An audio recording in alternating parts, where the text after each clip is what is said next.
Welcome to Pat's Soundbites IGTV. Keeping new music alive is what I do on the radio and now on video. Conducting live chats with the artists and learning the story behind their latest release and also playing their new video. Special thanks to my good friend Jody Best of Best Bet Promotions for coordinating and scheduling today's artist. Having over 20 plus years in the music industry, if you're looking for a highly successful promotion and marketing professional who's extremely motivated, look no further than Jody Best. For more information, contact Jody via email at bestbetpromo@yahoo.com. Special thanks today to my sponsor, Go-Go Tuners. For all guitar players looking for a focus on ease of use, readability, durability, and accuracy, look no further. The Go-Go Tuner is the choice of many touring professionals and a favorite of casual players. Go-Go's signature green you're in and red you're out screen makes tuning quick and easy. For more information, go to the website at gogotuners.com.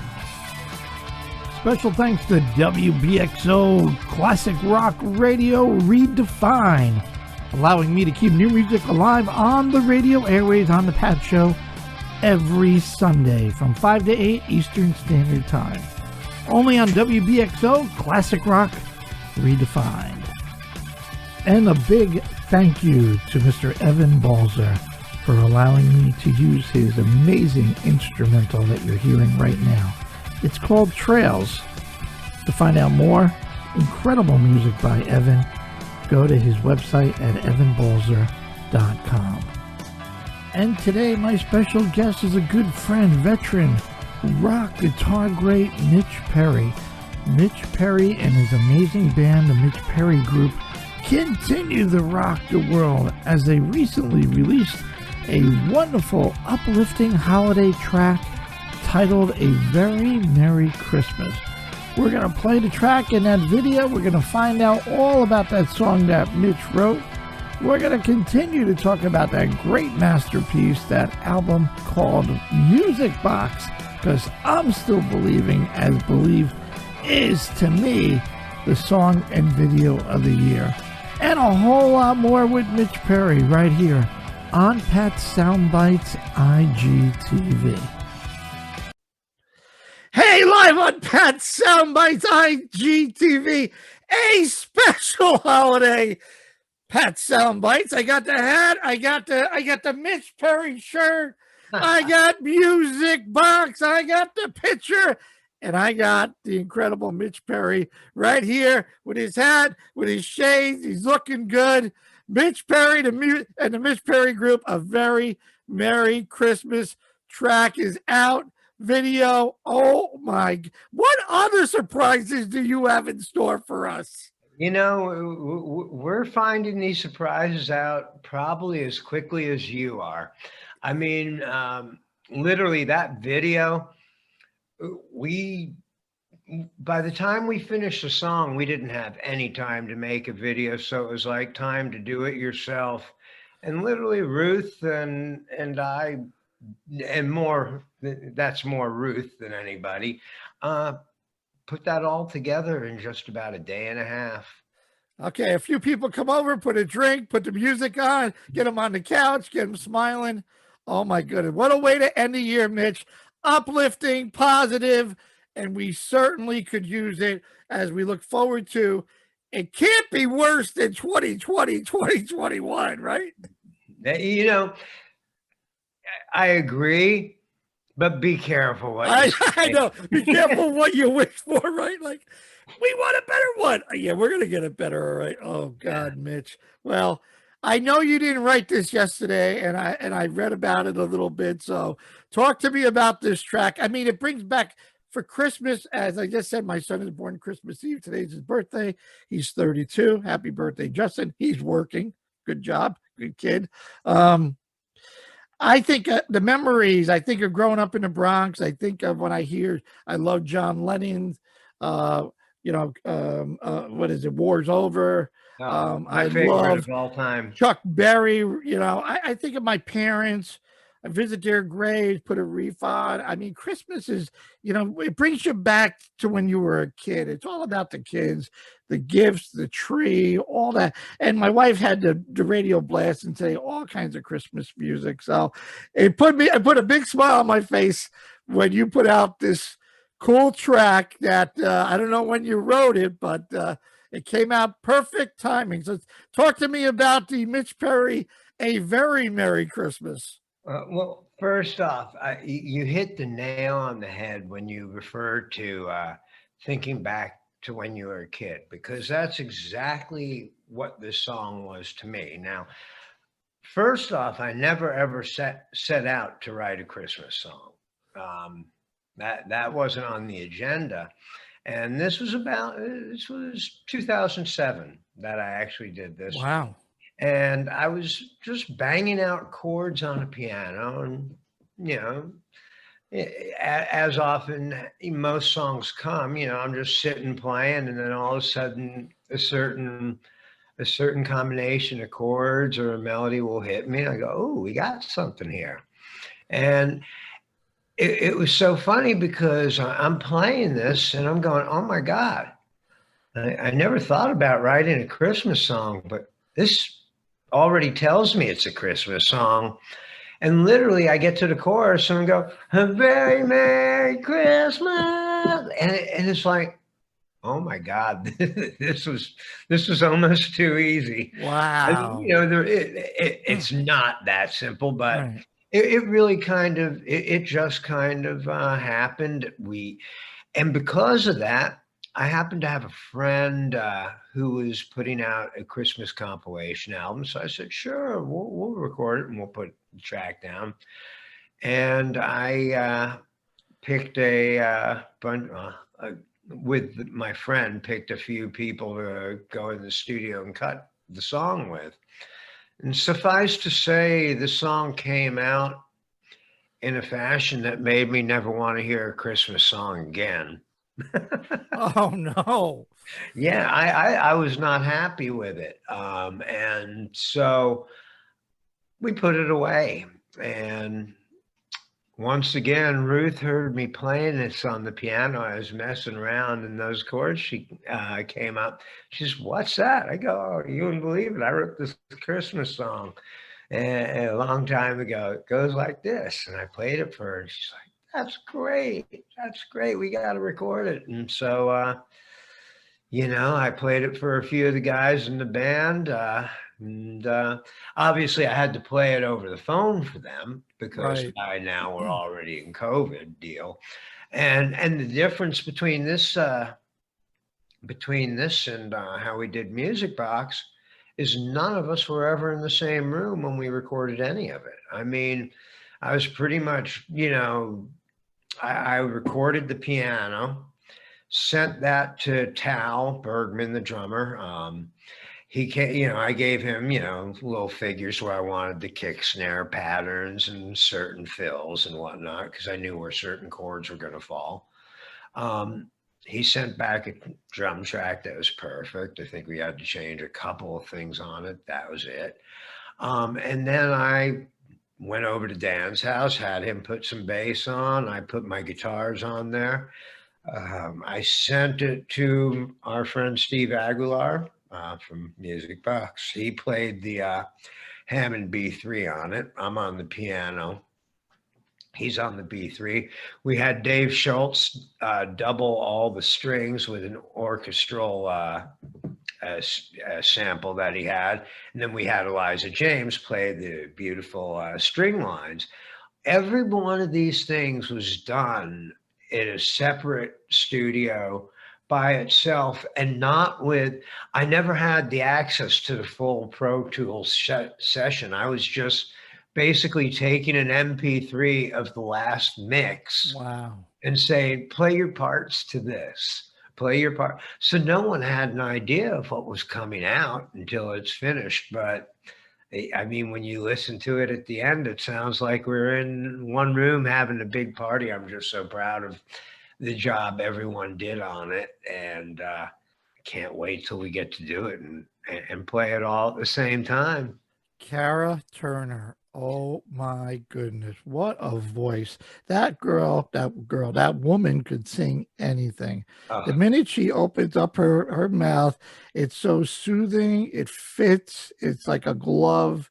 And I can listen to her every single day. She hit it out of the park. Not that, and I think everybody else did as well. I love the background vocals. I love the harmony. I loved the little guitar riff. I mean, it was like, what? I'm like, yeah, I know I cut you off. Cara Turner, we love you, Cara. oh, absolutely. And that's the thing. That's what's so amazing about her is you listen to the way she sings on Music Box. This is not her style, you know, this is not the voice you'd expect to hear from her, but she's so versatile and so good and knows how to deliver a song so well. I mean, you know, she couldn't have done a better job. We're thrilled with it. And you know, Randy Skoll's a good friend of mine, was down, he lives in Sacramento, and he was down here doing some stuff with us for, you know, something else. And I said, hey, your voice would be perfect on this answer call thing. We went in, did that in about 5 minutes. The backgrounds on the big chorus were actually my friend Joe Retta, okay. who used to sing with me in Sweet Okay. before we got Pauly Z. And you know, it's just it all everyone just meshed perfectly, and you know, what I was most happy about, like you know, referring back to your, you know, the Christmas songs you listened to when you were younger. I mean, I always knew it was Christmas, you know, that Christmas was coming when the Ronettes or when the Yeah, Crystals started playing, and you heard those Phil Spector songs, and you know, absolutely. I mean, I'm to getting me goosebumps thinking still of it. that is almost as much Christmas as Jingle Bells to me. Absolutely. And I love those songs immensely, and I wanted to write, you know, something like that, but obviously not Xerox it. Right. And I think we got most of the qualities that really, you know, made me, you know, all happy as a kid. I think we got it in this without, like I said, Xeroxing it or parodying it. You know, we kind of did it our own way. But you know, again, it's all, it wouldn't exist without those geniuses before us there. So I mean, Cara, I mean, when I think of I Still Miss You, when I think of Cara, wasted time. And then, like you said, and then you go to this level, it's like, oh my God, that woman can sing anything. And the whole song is just spot on, polished, happy feeling that I could hear it on the radio. We could, we're putting it on our rotation already this week. So it gets playtime on a radio station. Yeah, it might not be Run, Run, Rudolph or Grandma Got Run Over by a Reindeer, but it just brings a whole different, nice, fun time. And then you throw in the video. You have to have the video, no matter what. You have to have the video, even if it's Ruth walking around your living room. You just have to have the video. And the bells in the beginning, and the kids talking. I mean, it just it's very perfect, Mitch. You did a great job as you have been. I'm like, I'm in love with this. I mean, the first time I heard "Believe," I'm like, are you what? Still the song and video of the year, and I don't care what anybody says. I've been saying it since probably April. That song is played the most at WBXO. I can't tell you, every time I sit and do a radio show, Believe is in there. I threw a couple of St. Valentine's. I threw a couple of wasted times.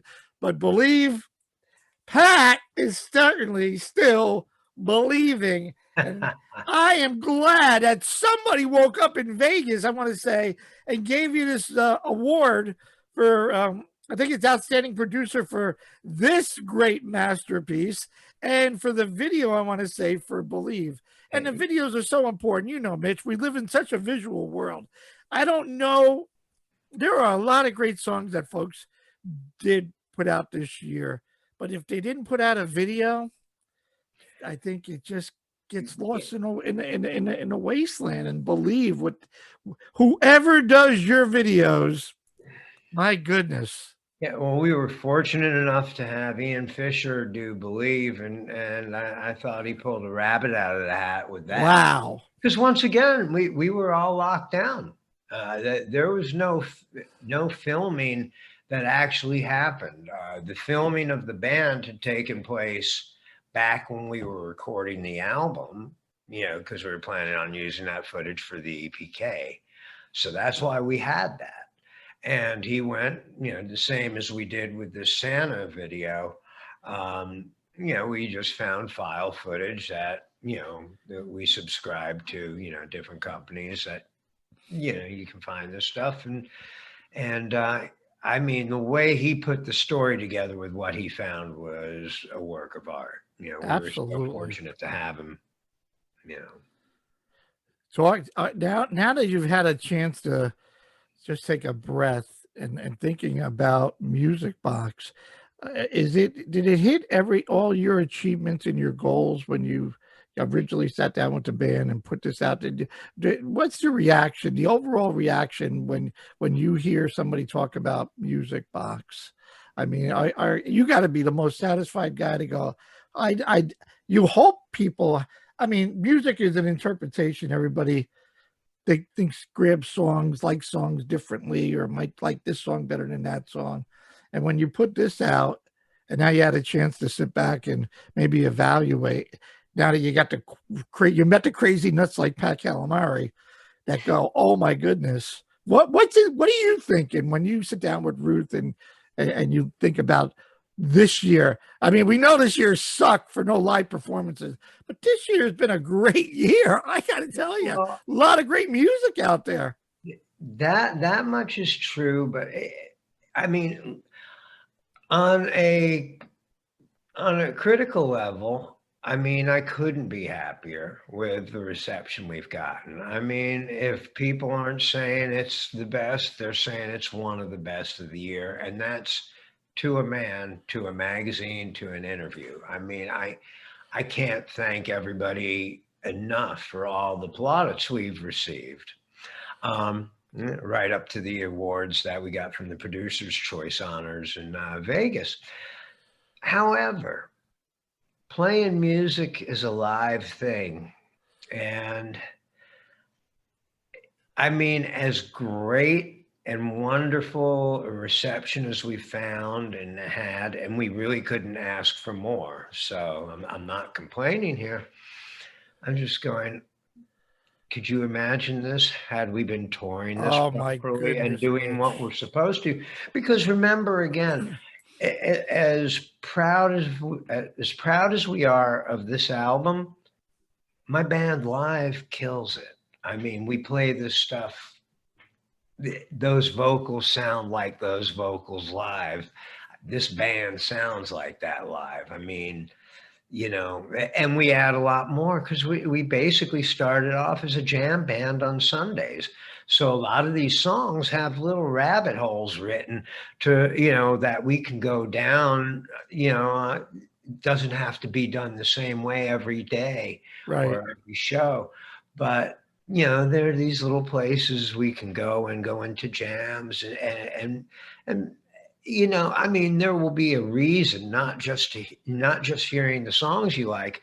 There's going to be a lot of reason to come see us live. So, getting to miss out on that this year has really impacted anything, no matter how positive you're going to feel about it. Now, being half full or half empty, I'll look at it as half full and go, guess what?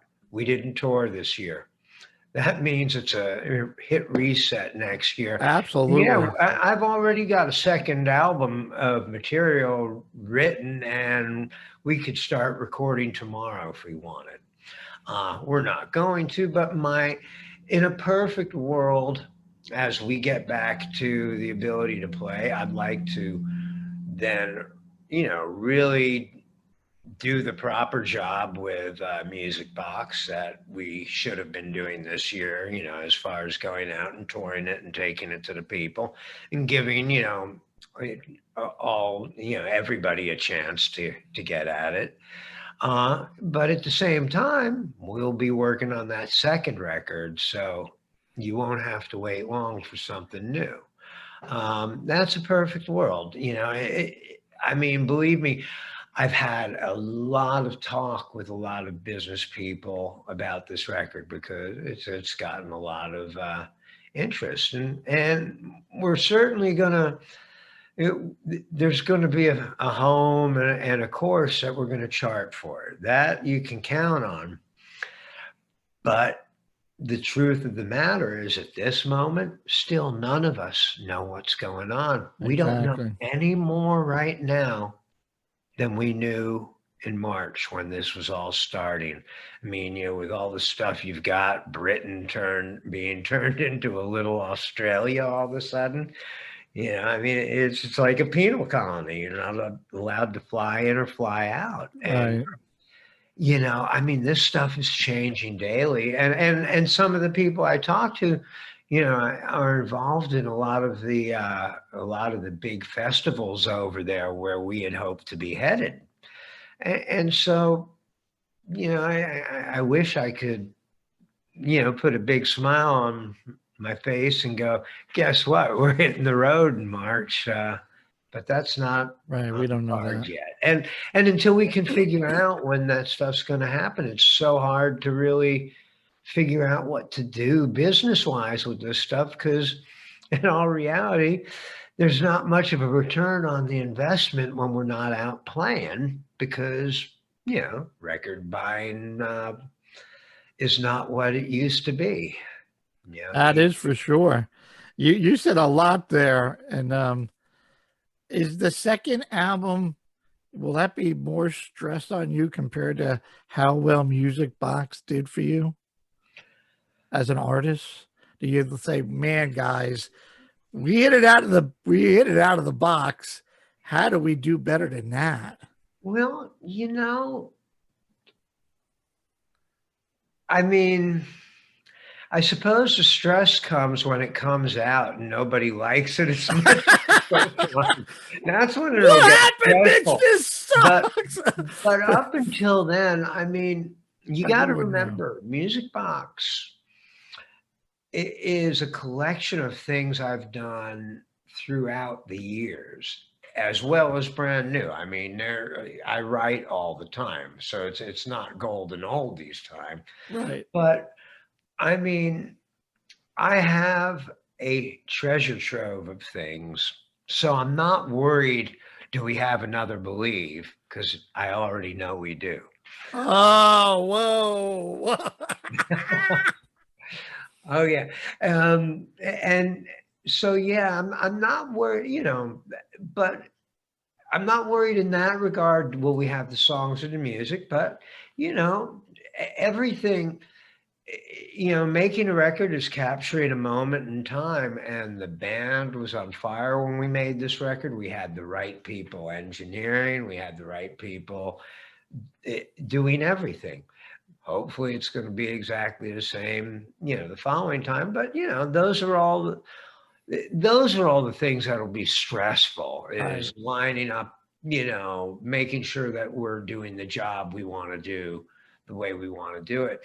And realistically, it should be easier this time because hopefully we'll have a little bit more help from the outside than we did on Music Box because Music Box was entirely internal. We didn't use any record company to help us. We didn't use producers. We didn't use, that was done entirely by us. So, As a fan, I was so blessed and fortunate that you guys played that gig in San Diego that night. That was like a live stream. I forgot what company it was, right. but I know. And then you guys got on late, and it was kind of a little bit disorganized here or there. But it was still to hear the songs, to hear Keith and see Keith and Kara and Dan, and there was a couple of fill-ins because of other commitments. But it was still so cool to see you guys play, and it had to be such a great feeling. I know I asked you, we talked between that, but that just to get on stage and play these songs, like wow. And then again, no audience, like, oh god, Well, nobody's jumping up and down, but you kept it going rather well. You kept the machine, like, we didn't really stop too much. Let's just keep going and going and going. Yeah, well, I mean, the thing about that too is that was not the band that made the record. Right. And I mean, there were maybe 2 or 3 rehearsals. I mean, so Yeah, an incredible drummer. Gary Oh Ferguson. my God, that Are guy you was. familiar with his resume? I mean, I think you told me Gary. it last time. I'm like, what? That guy Yeah, was I mean, great. he's played with Eddie Money. He's the drummer on Shakin', that whole Big Tom, intro. He played with Gary Moore all through the '80s. He played on the Hughes Straw record. He was huge. He was big Yeah, that night. I mean, having him is just it's a gift from above. And then you had another keyboard guy because Ed was busy, I believe. John Greathouse, and he plays with Albert Lee. So, I mean, we have really really great people filling in. Now, the thing is, we only had a couple of rehearsals for that. Now, the thing that happened in Vegas, we weren't supposed to play a show there. I was just going to get the awards, and the award show got canceled twice because of COVID. And one of the investors in the show had been, calling me the whole time saying, I don't care what they do, have the band ready. I want you to play something. At the very least, I'm going to put on a private party and we'll make it worth your while. But, too many of our people have worked too hard this year. We'll social distance, we'll do it right. And so I was rehearsing the band twice a week for the last, since that show down in San Diego. And it was an awesome event they put on at the Nugget in Pahrump. And it was an 1,140 capacity room that had a total of 50 people in it. Oh my God. I mean, literally, it was funny because there were 10 seat tables, Right. and the most you could have at any table was 4 people.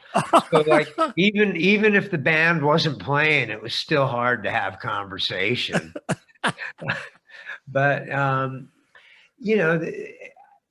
the difference was like, when you're going swimming and you don't know what the water's going to be like, you put a foot in and you put a toe in and then maybe your leg follows. Well, that's what I would have called the gig in San Diego.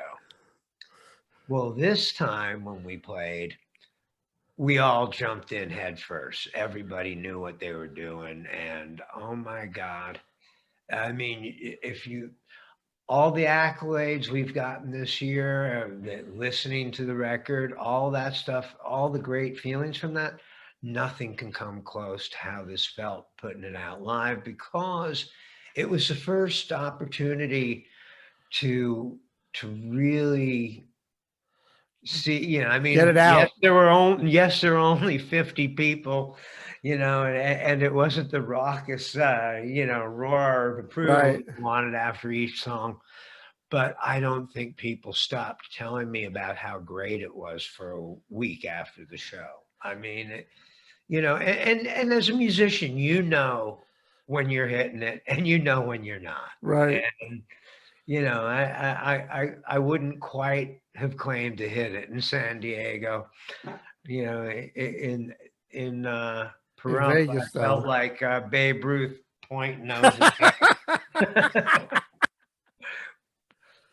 That is well, I was always, brought up, when I got into radio, and I was like, well, I don't know how many people are listening, and I'll never forget one of my professors says, if you got one person listening, you have an audience. So it don't matter. Give it your best shot every time, because you just don't know where it's going to go. So just keep doing what you're doing and keep hitting the ball as much as you hit the ball, and enjoy yourself and have fun and see where it Oh, yeah. goes. And that's the way I've always looked at it. But yeah, no, that's cool. Out in Vegas, you got to play, social distance, you got the awards, which when you posted it, I forgot who posted it. I was like jumping up and down. I was so happy for you. I want to see a Grammy on that kitchen table. Now I gave up on awards. You know, it's just I can't even watch it on TV. It just even the Rock and Roll Hall of Fame. That don't even get me started with that political nonsense of votes and fan voting, and I just can't even. I mean, I get it, but I don't get it. I just Bitch, you're in the Pat Calamari Why should Rock and Roll Hall of Fame. I can tell you that. I don't care what about any other bullshit, but you're in my Hall of Fame. No doubt about it. Go ahead, sir. Oh, thanks. No, what was I going to say? I I was cut going you to off. say, why should politics and rock and roll be any more normal than politics and Oh, politics? God, bitch, I'm like, but it was so good to see somebody, I don't know who they are, said this, and that guy and these tunes top notch. And I hope somebody down the road says, believe music box, producer, what have you, puts you on the top pedestal, because that's certainly where you belong. Now you got my interest. There's another believe, and man, number two, that's gonna be cool. That's gonna be really cool. I'm looking. Can you share with Brother Pat early 2021, mid 2021? You throw a little I rope wish out there. I mean, I could, but I'd be guessing. Okay, all right. Yeah, I don't want to put you in a bad yeah, spot. no, well, here's the thing. I mean, everything's going to change daily. Right. I mean, because if you tell me tomorrow that I can go play, I'm not recording. I'm going to I'll play. play it. So, that's obviously going to impact things. And if we find we're not playing, well, I'm not going to sit at home and not do Right. anything. So, Right. more than likely, we're going to figure out how to start recording. But, again, I am really loath at the thought of putting something out before we get a chance to Yeah. tour No. for the first record, because you know there's What just so much strong stuff on that first record. and I know I told you before, because we spoke at least 2 or 3 times, that the other thing I love about the record is the diversity of it. There's I mean, you could rock, you could blues, you could bluesy, it's edgy, it's got a little soul, it's got a little of everything in it. It's not, I would not just say, well, classic rock. No, no. I think all genre boundaries are gone as far as I'm concerned. So I definitely look forward to Mitch Perry round two. Yeah. I just to look, I know it's all about the live performances. I pulling my hair out of my head. I'm spending more time on YouTube watching concerts going, oh my goodness, why did I miss that show? But I can watch it. Thank God we have the YouTube and the technology that we do. Mitch, the last time we talked, we lost the late, great Eddie Van Halen. And yesterday, Leslie West. I mean, I got to see Leslie. I interviewed Leslie. I met him. I saw Mountain, oh my goodness, in the tri-state area a dozen times as a great guitarist in your own right. What could you share with me about your thoughts on Leslie and his own tone? And I'm not a gear guy, but reading enough about it that Leslie had the skips in and he put in his own pickup and he created his own tone, and you knew it was Mountain and Leslie West. Yeah, but I'm going to tell you, and funnily enough, if you ask Michael Schenker who his favorite guitar player was, it was Leslie West. It was his biggest influence. And there's a photo that I have. I couldn't find it. I was going to try and post it yesterday, and I'm still going to look for it today. It's a picture taken of me, Leslie West, and Michael Schenker when I was in Wow. the band Heaven. And I mean, I look about 13. Michael looks about 20, and Leslie looks about 30. But when you talk about his pickup I'm going to tell you the biggest lesson I ever learned off of Michael Schenker playing guitar. We all start playing guitar and we all assume one day we're going to find that magic Marshall or that killer pedal or the right Les Paul that gives us our sound and turns us into Eddie Van Halen and turns us into Carlos Santana or whoever it is you want to become. It's going to be that magic thing, right? It doesn't exist. These are what make those sounds. Um, and I learned that. You can hear that and go, okay, yeah, I get it. Still show me a good amp, and I'll show you that that's how it works. When we were on tour with Whitesnake, when I was playing with Michael, Michael and I had one room that we could practice in to not annoy everybody. And so it would be either him or me. We left one amp in there, which was a little Gallion Kruger. And those things were so compressed sound. I mean, they sounded great and they were fun to warm up on. But literally, it didn't matter what you stuck into that thing. It sounded the same because it was so compressed. Right. And one day I walked into the room and there's Michael's Flying V and no Michael. And Michael always sounded better on the thing than I did. And I'm like, oh, I'm going to try this guitar. I couldn't wait to sound that good. And I picked up the guitar. And damn if it didn't sound half as good as my guitar. And it was at that moment I realized it ain't the guitar. It's the And so that is a huge lesson, the hugest lesson. I mean, it literally, my playing changed. If there's one day where a light bulb went off and I noticed a big change in my playing, it was that day. And that basically applies to what we're going to say about Leslie, because it's his hands, it's the man that made that music. It's not a Marshall, it's not a special Les Paul. When Brian May plays the guitar, I'll give Brian May my guitar, he's still going to sound like Brian May. Gotcha. He's not going to need the guitar that he bought, or that he built out of the fireplace.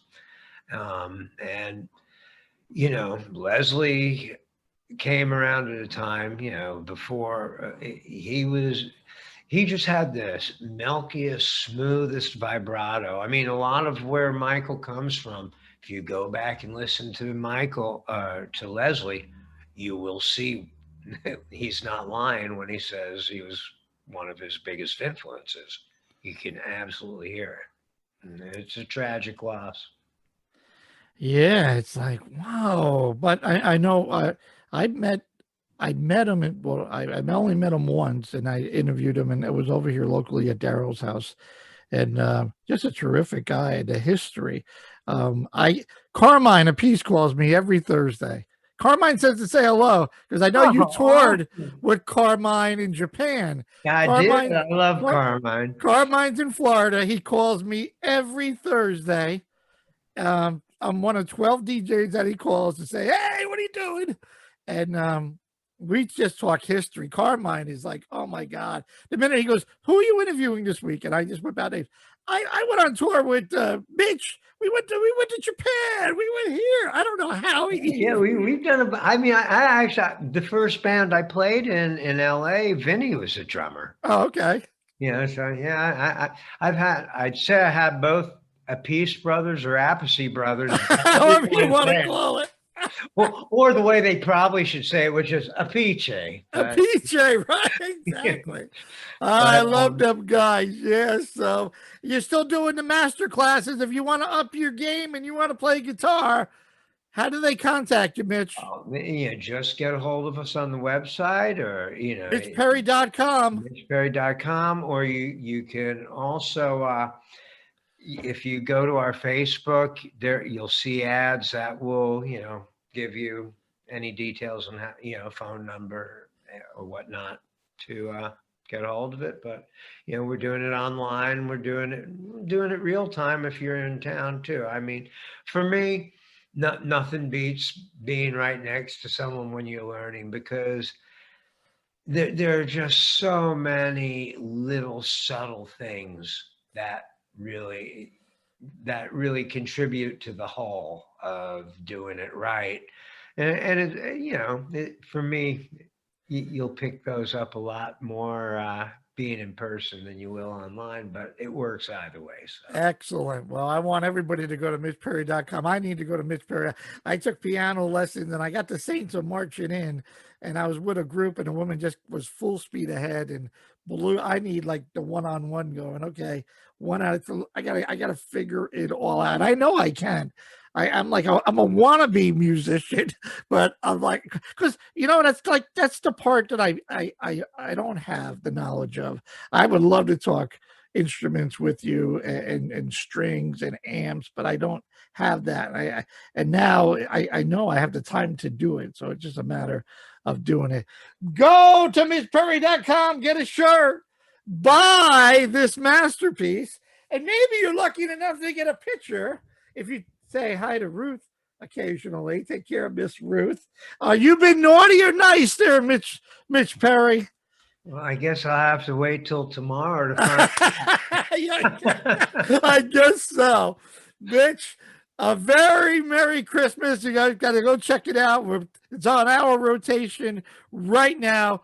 I'm going to play the video in a second for everybody to see. Hit the subscribe button on the Mitch Perry Group YouTube channel. My buddy, my friend, I can't thank you enough. The very best to you, Ruth, and everybody in the Mitch Perry Group. Always a pleasure, my man. Well, thank you very much. And the same right back to you. I can't thank you enough for the support over the past year. I mean, it's like I said, you're a gift from above. Thank you so much. I don't know. I'm a gift. I don't know from above. I mean, really, like I said, with not being able to go out and play, we've had to, do things differently this year. And, you are one of our strongest supporters, and it's really, really been a huge help. And thank you so much. It comes from the heart, because if I didn't like it, I'm sincere. I love what I do. I love the music, and I love supporting folks like yourself. And this is me. This is who I am, and I've been saying it from day one. #1 song, #1 video of the year. I don't care. You're in the Pat Calaberry Hall of Fame. We just inducted you right now. You and Ruth. I don't know what I do without Ruth either. You and Ruth. Me either. My man, be safe, be well. Anything I can do, you know where to find me. Time to rock a little Christmas with Mitch Perry. A very Merry Christmas on Pat Soundbites IGTV.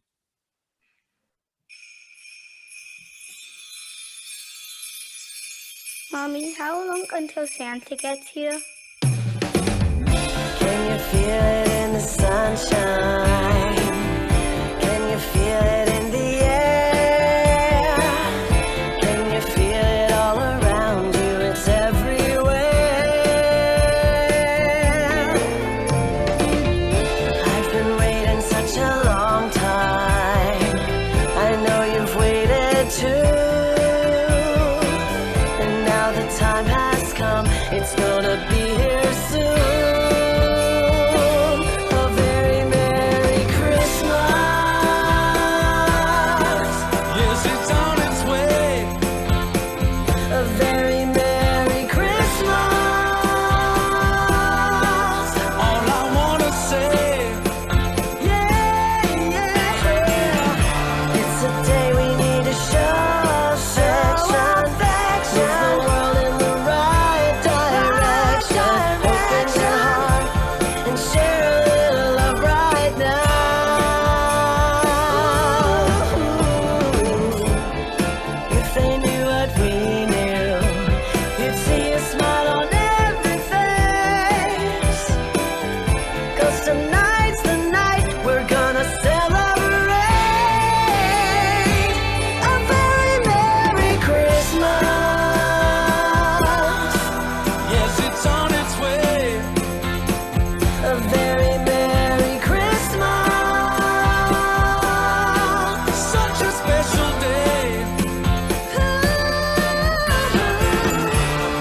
day we